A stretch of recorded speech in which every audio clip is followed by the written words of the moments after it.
ഒരു 2-2.5 വർഷം മുമ്പ് ഞാൻ താമസിച്ചിരുന്ന വീടിൻ്റെ 6-7 വീടിനപ്പുറമുള്ള ഒരു വീട്ടിൽ ഒരു മരണം നടക്കുന്നതായിട്ട് ഞാൻ സ്വപ്നം കാണുന്നു. വെളുപ്പിനാണ് സ്വപ്നം കാണുന്നത്. അന്നേ ദിവസം രാത്രി 7:30 മണിയായപ്പോൾ ആ വീട്ടിലെ കുട്ടിയെ ഹോസ്പിറ്റലിൽ കൊണ്ടുപോയി എന്ന വാർത്ത കേൾക്കുന്നു. 10 മണി കഴിഞ്ഞപ്പോൾ ആ കുട്ടി മരണപ്പെട്ടു എന്ന വാർത്തയും ഞാൻ കേട്ടു. ഇതെൻ്റെ മാത്രം അനുഭവമല്ല, നിങ്ങളിൽ പലർക്കും ഇതുപോലുള്ള അനുഭവങ്ങൾ ഒരുപാട് ഉണ്ടായിക്കാണും എന്നെനിക്കറിയാം.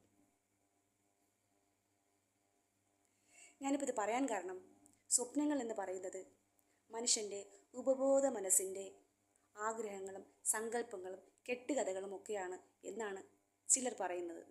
സൈക്കോളജിയിൽ അങ്ങനെ പറയുന്നു എന്നാണ് പറയുന്നത്. ആണെങ്കിൽ എനിക്കൊരു ഡൗട്ട്.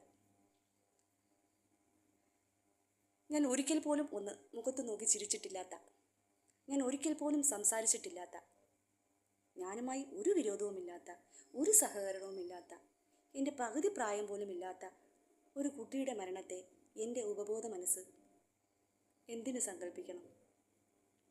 എന്തിന് അങ്ങനെ ഒരു ആഗ്രഹം വെക്കണം? എന്തിന് അതിനെക്കുറിച്ചൊരു കെട്ടുകഥ ഉണ്ടാക്കണം?